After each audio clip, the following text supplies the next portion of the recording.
Assalamualaikum warahmatullahi wabarakatuh. Bertemu lagi dengan channel Petani Maju Official. Kali ini saya berada di lokasi tanam melon dara F1, 12.000 pohon.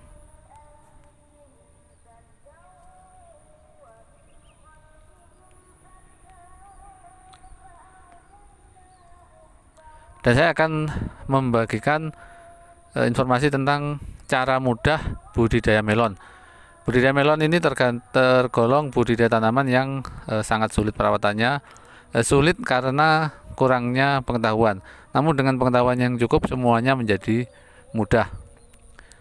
Saya ambil cara simple. Jadi untuk terlebih-lebih untuk petani melon pemula supaya tidak bingung, karena namanya obat itu macamnya banyak sekali, bahan aktif banyak sekali, kemudian pupuk juga banyak sekali. Mungkin ada yang bingung, tanaman saya kurang gimana, saya harus pakai obat yang mana, pupuk yang mana. Saya akan memberikan cara yang paling simple, paling mudah untuk diterapkan dan hasilnya bisa terlihat seperti yang ada di video ini. Misalnya untuk obat, gunakan Sagribit. Sagribit itu mengandung dua bahan aktif, jadi yang satu untuk serangga, untuk ulat dan serangga, kemudian yang kedua untuk kutu-kutuan.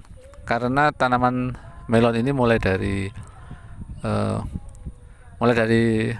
penanaman, kemudian jarak 1 minggu ketika mulai tumbuh, yang namanya hama ulat itu pasti datang.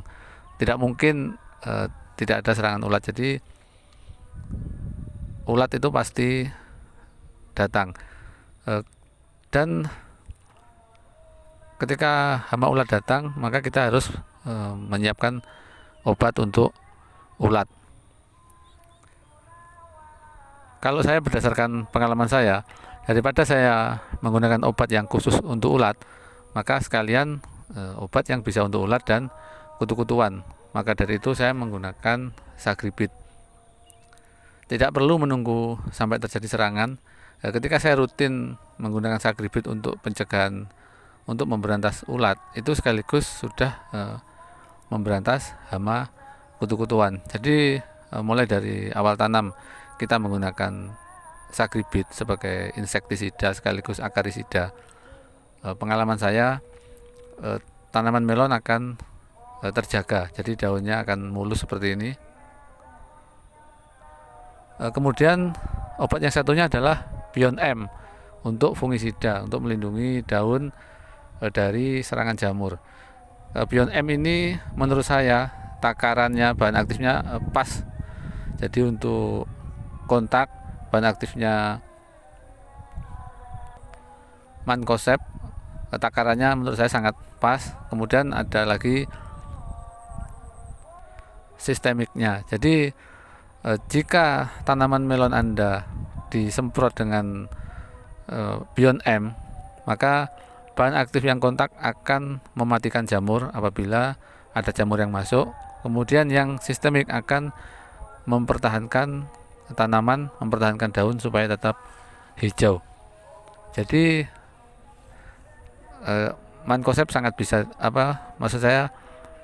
Bion M sangat bisa diandalkan untuk mengobati dan mencegah serangan jamur. Jadi pada intinya sebenarnya dua obat itu sudah cukup mumpuni, cukup bisa diandalkan, Sagribit dan Bion M, tanpa harus pusing-pusing memikirkan obat yang lain, harus pakai obat apa lagi. Cukup dua itu saja.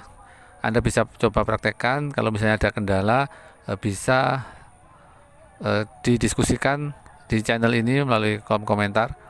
Karena mungkin pada kondisi tertentu ketika dua obat tadi sudah digunakan namun tanaman masih ada serangan, bisa jadi dosisnya yang kurang, bisa jadi memang hama yang menyerang membutuhkan bahan aktif yang lain untuk memberantasnya. Bisa pakai konfitur cair, bahan aktif imidacloride. Namun biasanya dengan dikawal Sagribit dan Beyond M mulai dari kecil sampai tanaman tumbuh besar itu sudah cukup bagus untuk melindungi tanaman melon. Jadi poin pentingnya adalah cukup 2 obat untuk melindungi dan mengawal pertumbuhan tanaman melon. Kemudian untuk pupuknya, pupuk kan juga banyak sekali macamnya. Nah, di sini saya berikan cara simple. Jadi tidak usah bingung, tidak usah banyak-banyak pupuk yang digunakan. Cukup satu, gunakan Yaramila, Yaramila Winner, bisa Yaramila Unik. Atau kalau tidak ada Yaramila bisa menggunakan Mutiara atau Grower. Bisa cari mana yang mudah didapat. Sebenarnya satu pupuk itu saja sudah cukup bagus hasilnya. Bisa Anda praktekkan. Jadi mulai pupuk dasar, kemudian untuk kocor dan untuk gejik, hanya satu pupuk itu hasilnya sudah cukup bagus. Mungkin di lain daerah ada yang kurang memahami apa itu gejik. Mungkin bahasanya yang beda. Jadi gejik itu adalah pemberian pupuk seperti ini misalnya.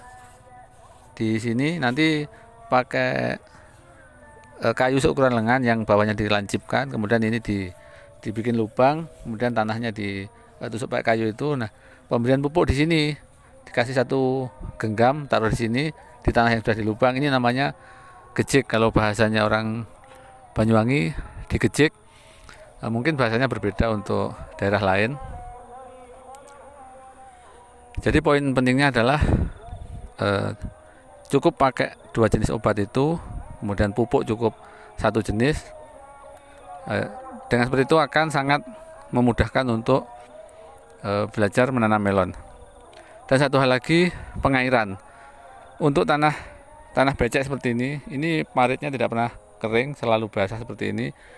Ini tanaman melon tidak perlu disiram. Jadi seumur hidupnya hanya disiram 1 kali, sekitar 5 hari sampai 6 hari setelah tanam.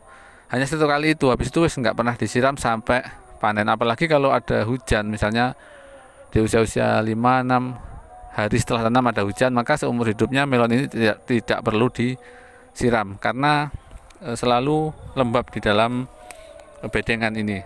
Kondisi tanahnya selalu lembab. Jadi kalau untuk tanah kering, penyiraman melon cukup 1 minggu sekali.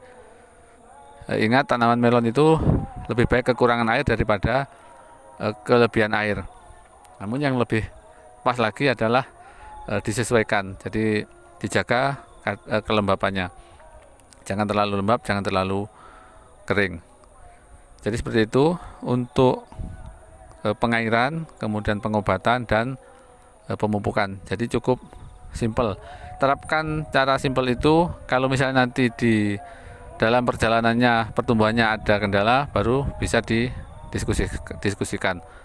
Misalnya masih ada yang keriting atau masih ada jamur yang masuk, bisa difoto kemudian di WA ke saya dan bisa didiskusikan, saya carikan jalan keluarnya.